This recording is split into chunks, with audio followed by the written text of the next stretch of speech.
So this is going to be one of those videos where I talk about something that I'm passionate about but also annoyed about because it doesn't exist anymore, or at least I didn't think it did, but we'll get to that later in the video. Leave a like if you can because it will cheer me up. I say if you can. I know you can, so do. Thank you very much. The little bit of LEGO history that I'm talking about today is the long lost art of alternate builds.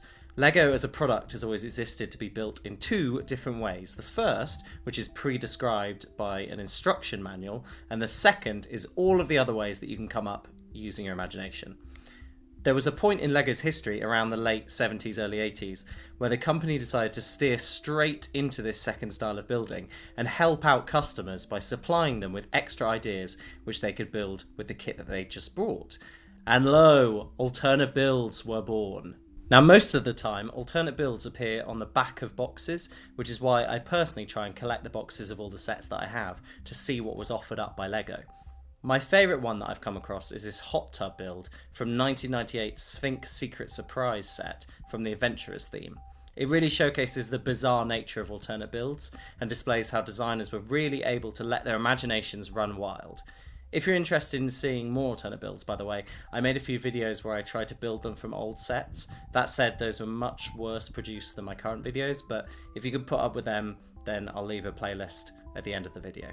My personal favourite thing about alternate builds is actually the process of making them. You've got to use some real detective work to figure out how to put these things together. If you couldn't see one of the angles of the builds, then there was no way of knowing which pieces were used for it. All you had were the bricks in front of you and a picture of the finished product. There's this crazy windmill build from the old Hagrid's Hut set, which was a nightmare to put together, and that even had a few steps in the instructions to help you out. Oh wow, look, it's now the 2000s, and alternate builds had completely disappeared from boxes. But not all hope was lost. There were actually a couple of themes which kept this tradition going, advertising combiner models that could be put together with instructions from LEGO's website.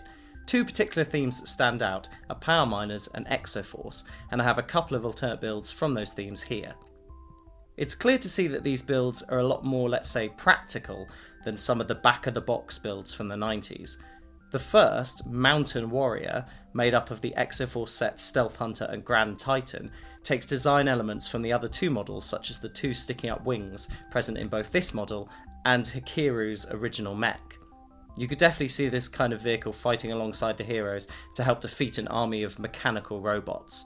Now, on the other hand, the Power Miners combiner model that I chose to build is slightly more silly when compared to the other combiner model from the instruction booklet, which could easily have been a set in its own right. It's a mix of a small tracked vehicle and a separate flying vehicle, which are connected by two chains. The smaller one even manages to utilise the granite grinder's elastic band to construct a small slingshot system.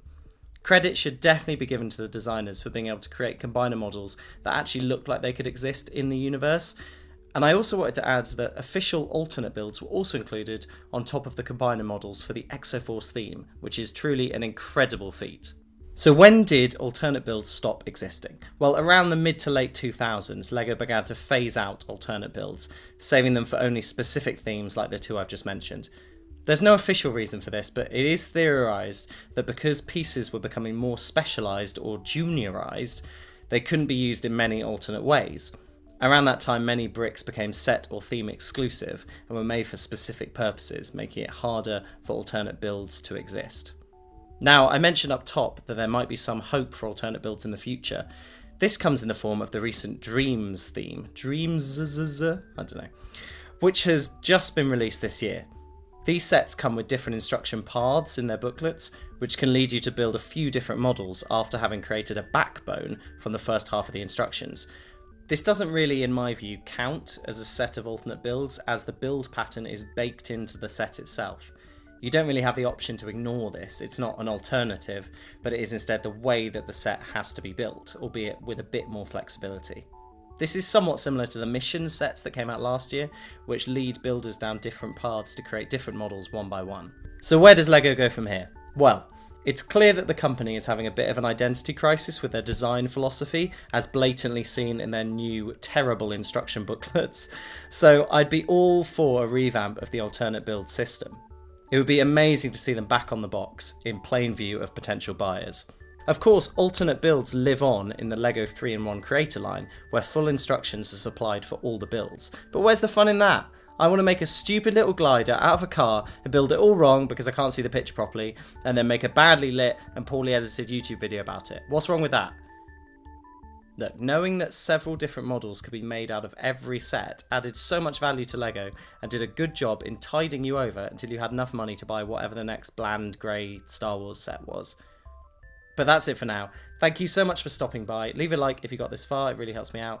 I've been Will from AFOL Anonymous, and I'll catch you in the next one. See you around, gang.